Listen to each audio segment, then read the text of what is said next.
Well, first of all, JoAnne, thank you very much to Mercedes-Benz Canada for hosting your GLE Coupe launch in one of the most spectacular places, Fogo Island. Why did you choose this remote part of Canada? Well, first of all, wherever possible, we like to host press programs in Canada. Yeah. It's an opportunity for us to see our own country and see the jewels that this company has. But Fogo Island is now recognized globally as a design mecca, if you will. And thanks to Zita Cobb, who had kind of the vision to bring design to the island and encourage, design residency and so on. And of course, this magnificent Fogo Island Inn that they built, or that she built with a team of visionaries like her. Now, the car is, so we should try and explain what the GLE is, because there's the GLE and then there's the GLE Coupe. Right. So you used to, I mean, you were one of the very first German marques to come out with a mid-size SUV, the ML, years ago. So 1997. So I can't believe it was that long. I thought it was 2000, but no, 1997. Yeah. So the ML term is now the GLE. So why the name change? Okay, so we have so many SUVs now. We felt that, and people were saying they were confused because they all had different names and different letters, alpha numeric. And so really they decided to kind of bring it all together with under the G nomenclature. So that's because you have the G-Wagon, which is your top off-road kind of SUV. Which has been around since 1979. So really that's kind of like the matriarch. Yeah. And so everything is derived from that. And we kind of tied it into the various classes. So A, C, E, S. And then we've just put in, so the GLA really is not on an A-class body, but it's a smaller SUV. So that would be the GLA entry. Then the GLC, which is the replacement of the GLK. Then the GLE, which is the mid-size, as is the E-Class. So now we have a GLE SUV, but we also have a coupe version. And then the GL will now be called the GLS when it gets facelifted in the next few months. And then you have the G. So now all the SUVs have G trunk. Yeah, okay, so you have to think of it as A-Class is the smallest, C-Class is your compact, E-Class is mid-size. So exactly. the SUVs will go the same way. Exactly. Okay. I just want to ask you personally, when you started at Mercedes-Benz, how many cars did you have in the lineup? We had 4 classes. There was the 190, the 300, the S-Class, and the SL. And now there are, I think, 17 different classes. Plus, I don't know, I counted them a couple weeks ago, and it's over 80 models. It's amazing. Yeah. And that's basically in 20 years. About that. No. We're not going to divulge any numbers. I'm not saying when you started at Mercedes-Benz, but I'm just saying it's really in the last 20 years that we've seen this, right? Absolutely. And really, I think the big turnaround was 1994 when we launched the C-Class. And then Mercedes-Benz in Canada just skyrocketed, and it's been pretty nonstop since then. Okay, let's get back, because we're on the ferry here. From Fogo to Farewell. Yeah, and I asked the people here in Newfoundland, I said, if you're on an island off Newfoundland, are you going to the mainland?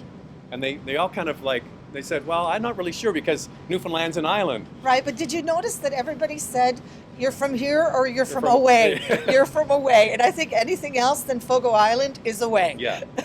And it's so far away from where I personally live on the West Coast to come all the way to the extreme eastern part of our country, and we're 4.5 time zones away. Right. It's such a departure from big city Canada, but it's one place that I think people should really come. Well, they call it one of the 4 corners of the world, and really, it really is quite special. And I think you'll agree with me, the people are just so genuine and so authentic and so giving and warm. It's been an incredible experience. Natalie and I had a chance to come here a couple of months to see, to have a look at the location, and we were just enchanted. And we still are. And it's hard to leave. Well, what's interesting is that you chose Fogo Island, and the Fogo Island Inn is a new structure. It's built to I think they opened it in 2013. Correct. And it's not an inexpensive place to go. No. It's a premium inn around the world. So you have this juxtaposition at Fogo of this rustic, real down-to-earth people with this high-end hotel. Right. And you had the same thing with Mercedes-Benz, because all of the locals are stopping and they're like, wow, what vehicle is that? Because you Right. probably don't see GLE Coupes on Fogo very often. Well, yesterday when I got off the ferry, there was a GLK at an intersection and we waved. So there are some Mercedes-Benz on the islands. I mean, on the island, our dealer in St. John's is doing quite a good job supplying vehicles across mainland Newfoundland. But in Fogo, it's a little bit more of a rarity. Oh. Sorry, to answer your question, I mean, I think the GLE Coupe, because of its design component, was a really nice fit. We felt that this was, you know, we could have launched this vehicle in any kind of urban environment, but this is quite unique, and the design story is so omnipresent, and we felt it was a really good tie-in. Now, there are going to be some people that say, okay, you've got this GLE, your midsize SUV, with the coupe-like silhouette, with the fastback design. There's another German player that's had a similar offering with the X6, absolutely. and maybe you're a little late to that. Yeah. But you know, how would you position your truck in comparison to what else is in the market? I mean, I think it looks different. I love the design. Yeah, and I remember when our competitor's vehicle was launched. I mean, they were pioneering the market. We have to give them that, and so did Honda. And you know, at the beginning, there was some very polar views about those vehicles, but I think, you know, we have to give credit where credit is due. They did a good job to open up the mindset, and we were later, but I think we've done a really good job with the design. So we'll run through the lineup. You have the 350D, that's the diesel. Correct. You've got the 450, which is no longer a V8. It's a turbocharged V6. Correct. And then you still have the big V8, and that's your AMG S Correct, model, right? So the 450 is a new addition to our lineup this year. It's also been introduced in the C-Class, and it's not a full-blown AMG. It doesn't have the engine, but it's a package, a sport package, which is very aggressive, very sporty, and more affordable. Yeah. It was a lot of fun to drive. It's got all these different settings, Yes. from comfort for really bumpy Newfoundland roads, and they had some beautiful new paved sections, and you could put it in Sport Plus and open it up. And it's surprising. I think one of the great things about coming to a party a little bit later is you can take from what the others have done and, you know, tweak perfect it. Yeah. Headroom in the back is great. The trunk is huge. Yeah. No, I think it's an all around. I mean, it's not for everybody. It's probably, I think Chris explained it yesterday in the presentation. It's probably more for people who have a different kind of lifestyle. I mean, if you have 3 kids and strollers and hockey bags and stuff like that, that may not be the ideal car for you. But Well, you'll sell them a Sprinter. Yeah, well, that too, or a Metris, or a Metris. But yeah, but I think you know, we're comfortable that it will appeal to a cross-section of the population. No, I get your sales reports every month, and Mercedes-Benz is shooting the lights out, so it must be good times at head office. Well, we have a lot of product. We have a lot of new product. We have great programs. The pricing is competitive. Really, to quote my boss, our president, there's never been a better time to buy a Mercedes-Benz. So the dealers they have inventory.